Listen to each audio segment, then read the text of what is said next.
آج ہم انسانی رویوں کی پیچیدہ دنیا کو سمجھنے کی کوشش کر رہے ہیں اور اس کے لیے ہم سماجی علوم کی مدد لے رہے ہیں۔ ہمارے پاس understanding human behaviour through social science کے کچھ آپ کہہ سکتے ہیں اہم اقتباسات ہیں، اور مقصد یہی ہے کہ ان میں جو کلیدی باتیں ہیں ان کو سمجھا جائے۔ بالکل۔ اور دیکھیں، سماجی علوم کی خاص بات یہ ہے کہ یہ صرف یہ نہیں دیکھتے کہ انسان کیا کر رہا ہے، بلکہ یہ اس کیوں کی تہ تک جاتے ہیں۔ وہ کیوں جو ہمارے فیصلوں، ہمارے تعلقات اور پورے معاشرتی نظام کو شکل دیتا ہے۔ تو یہ صرف کوئی کتابی باتیں نہیں ہیں، یہ معاشرے کو بہتر سمجھنے اور شاید بہتر بنانے کا ایک ذریعہ ہے۔ صحیح۔ تو آئیے دیکھتے ہیں کہ یہ علوم جو ہیں یہ انسانی تجربے کے مختلف پہلوؤں کو کیسے روشن کرتے ہیں۔ اب سماجی علوم تو ایک بہت وسیع میدان ہے نا؟ اس میں نفسیات بھی ہے، سماجیات ہے، بشریات، معاشیات، کئی اہم شعبے ہیں، اور ہر ایک کا اپنا ایک منفرد زاویہ ہے انسانی رویے کو دیکھنے کا۔ جی بالکل، اور یہیں سے بات دلچسپ ہوتی ہے۔ مثال کے طور پر آپ نفسیات کو لے لیں، یعنی سائیکالوجی۔ یہ فرد کے ذہن پر، اس کے جذبات، اس کے اندرونی محرکات، ان چیزوں پر روشنی ڈالتی ہے۔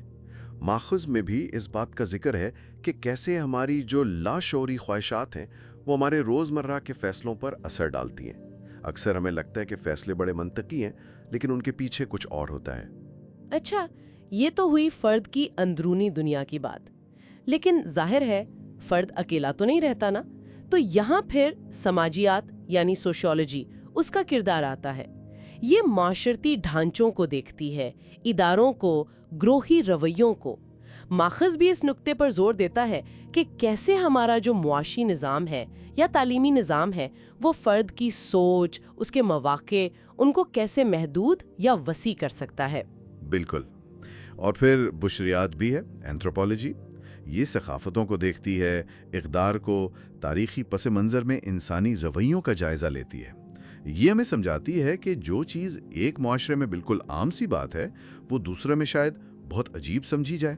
تو یہ انسانی تنوع یعنی ڈائیورسٹی اور جو مشترکہ پہلو ہیں، دونوں کو سامنے لاتی ہے۔ اور معاشیات، اکنامکس، یہ وسائل کی تقسیم اور انتخاب کے جو فیصلے ہوتے ہیں ان کا تجزیہ کرتی ہے۔ یہ صرف پیسوں کا علم نہیں ہے، بلکہ ماخذ کے مطابق یہ بتاتا ہے کہ جیسے قلت کا تصور ہے یا مستقبل کے بارے میں خدشات، یہ چیزیں کیسے ہمارے معاشی فیصلوں کی نفسیات بناتی ہیں۔ جی ہاں، اور اہم نقطہ یہ ہے کہ یہ تمام شعبے، یہ الگ الگ تو ہیں لیکن یہ جڑے ہوئے ہیں۔ انسانی رویہ اتنا پیچیدہ ہے کہ اسے کسی ایک زاویے سے پوری طرح نہیں سمجھا جا سکتا۔ مثال کے طور پر ماخذ میں ایک کیس سٹڈی دی گئی ہے۔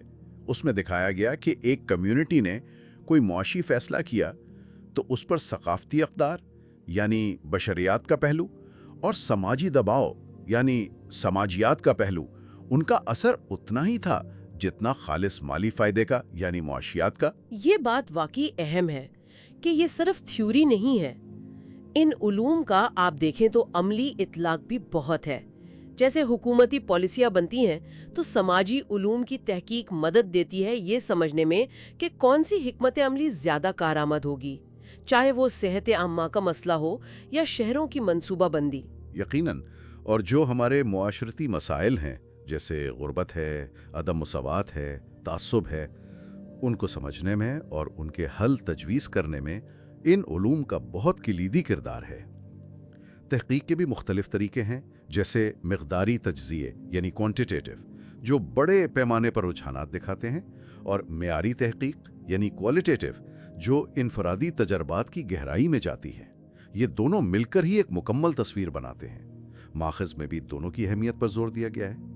تو خلاصہ آپ کہہ سکتی ہیں یہ ہے کہ سماجی علوم ہمیں انسان کی فطرت اور معاشرے کی جو پیچیدگیاں ہیں ان کو سمجھنے کے لیے ایک فریم ورک، ایک طرح کا نقشہ دیتے ہیں۔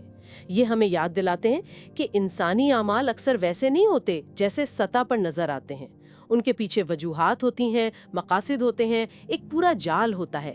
بالکل، اور یہیں سے ایک بہت گہرا سوال بھی پیدا ہوتا ہے کہ جب ہم سماجی علوم کی مدد سے انسانی رویوں کی ان وجوہات کو، ان گہرائیوں کو سمجھنا شروع کرتے ہیں کہ لوگ ایسا کیوں کرتے ہیں جیسا وہ کرتے ہیں، تو کیا اس سمجھ سے ہم پر ایک ذمہ داری بھی عائد نہیں ہوتی؟ ایک دوسرے کے ساتھ زیادہ ہمدردی سے پیش آنے کی، زیادہ برداشت کی، یہ فہم، یہ سمجھ بوجھ ہمیں ایک بہتر، ایک زیادہ منصفانہ معاشرہ بنانے میں کیسے مدد دے سکتی ہے؟ یہ ایک سوچنے کی بات ہے۔